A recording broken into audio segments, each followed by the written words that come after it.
Hello everyone, welcome back to my channel. आप सबको स्वागत है मेरे चैनल पे, जहाँ मैं बात करती हूँ law of attractions, manifestation, spirituality की। तो आज मैं लेके आई हूँ एक धमाकेदार स्टोरी जो कि मेरी खुद की है। रिसेंटली आई क्लियर्ड माई AIB एग्जाम्स 20। तो ये एग्ज़ाम इस बार इतना ही टफ आया था, लाइक UPSC लेवल का आया था। फिर भी जब मुझे बिलीव था, क्योंकि मैंने प्रिपरेशन भी एग्ज़ाम के 2-3 दिन पहले किया था, बट मुझे फुल्ली बिलीव था एंड यूनिवर्स के ऊपर बिलीव था कि मैं ये एग्ज़ाम क्लियर कर लूँगी। एंड मेरा एग्ज़ाम से पहले से एफर्मेशन किया था ये बहुत ईजी है, मैं ईजिली क्लिक कर लूँगी। वाह, मैंने तो पास कर लिया, ऑलरेडी मैंने पास कर लिया। मैं इस तरह के सेंटेंस बार बार बोलती रहती थी। तो कोइंसिडेंटली मेरे एग्ज़ाम में एक मैजिक हुआ। मेरे एग्ज़ाम में एक मैजिक हुआ एंड वो रिज़ल्ट भी मेरा डिक्लेयर हो चुका है। मैं स्क्रीन पे लगा दूंगी रिज़ल्ट, जो कि मेरा पास बोल के, क्योंकि नॉर्मली AIB में इससे पहले इतना टफ पेपर कभी नहीं आया। एंड इससे पहले आप अगर AIB में बहुत कम ही लोग क्लियर नहीं कर पाते, मैक्सिमम लोग क्लियर कर लेते। बस इस बार ऐसा हो कि 61 या 69% लोगों ने ही क्लियर किया है एंड बाकी के लोगों का एग्ज़ाम अच्छा नहीं हुआ है। तो मेरे साथ क्या होता है, क्योंकि मुझे फुल ऑन बिलीव था उनके, इससे पहले मेरा LLB भी क्लियर हुआ एंड बहुत सारे मेरे जो स्टोरी है क्लियर होती जा रही है। इस साल का मेरा विजन बोर्ड जो मैंने बनाया था, बट उसे मैंने कट नहीं किया, बस उसे मैंने प्रिंट करके निकाला है, उसको रेडी नहीं किया। उससे भी मेरे ऑलमोस्ट 2 विजन बोर्ड के 2 चीज़ पूरे हो चुके हैं।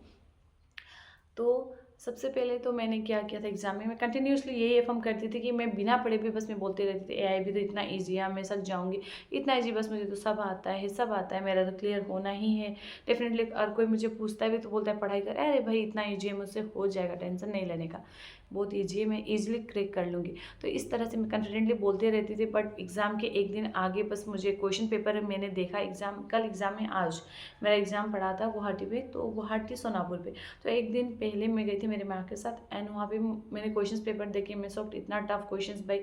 फिर भी मैंने क्या किया, उसी दिन एक पेपर को मैंने सॉल्व किया एंड बस ट्रिक्स लिए। एंड एग्ज़ाम में क्या होता है नॉर्मली, लाइक एक हमारे एक बेंच पे 3 लोग रहते हैं।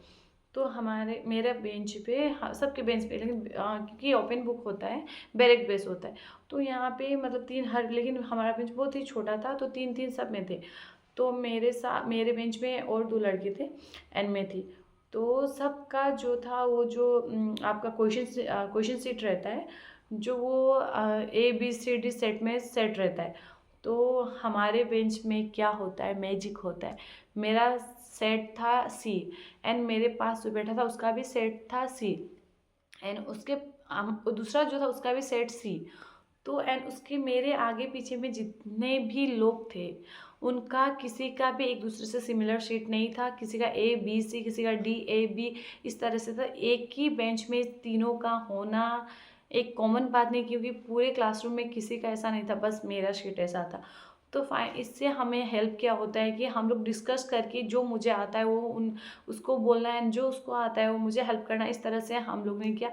ऑलमोस्ट मेरे 45 मार्क्स, तो हमारा जो जनरल का होता है 45 स्कोरिंग मार्क्स होता है, इसमें बस पास करना होता है। तो ऑलमोस्ट उतने तो निकल गए थे, फिर भी मन में डर था। उसके बाद जो एट द एंड यूनिवर्स की कृपा, जो हम लोग डिस्कस करके, जो लास्ट में कितने क्वेश्चंस बचे थे, कोइंसिडेंटली उसको मैंने यूनिवर्स का नाम एंड भगवान का नाम लेके लगा दिए थे। एंड जब हमारा आंसर की निकला तो मैंने चेक किया, मेरे 55 एबव मार्क्स थे, 45 हमारा क्लियरिंग मार्क्स था। तो इस तरह जब आप बिलीव करते हो तो कहीं ना कहीं से यूनिवर्स आपके लिए प्लान कर देते, सर्कमस्टेंसेस क्रिएट कर देते। क्योंकि मैं एग्ज़ाम तक भी इतनी हैप्पी थी, इतनी एनर्जेटिक थी, उसको जी रही थी मैं, बस मुझे बिल्कुल टेंशन नहीं लेती थी मुझसे नहीं होगा। बस मैंने प्रिपरेशन किया था, ऐसा नहीं कि मैंने ट्रिक वाइज प्रिपरेशन किया था। एंड कोइंसिडेंटली ऐसा हुआ कि मेरे सारे बेंच में सारे के सीट सेम हो गए एंड ये कहीं ना कहीं उनका ही प्लान था, क्योंकि मुझे उन पर ट्रस्ट था। आप जब ट्रस्ट करते हो, फेथ रखते हो, तो आपके लिए वो रास्ता दिखाते हैं। तो इसी तरह ये मेरा प्लान सक्सेस हुआ एंड मैंने AIB भी क्लियर कर लिया। Thank you. एंड आप यार कुछ भी मैनिफेस्ट करना चाहते हो तो बिल्कुल डरिए मत, फेथ रखिए एंड आपका जो भी थॉट्स होना चाहिए एंड क्लियर होना चाहिए ना, आपको बस उस पर बिलीव होना चाहिए, भाई हो जाएगा, ऊपर वाला है ना, निकाल देगा। तो ये कॉन्फिडेंट रखिए, तो आप उसके बाद देखिए कुछ भी करो डेफिनेटली होगा। Thank you, thanks for watching, bye bye.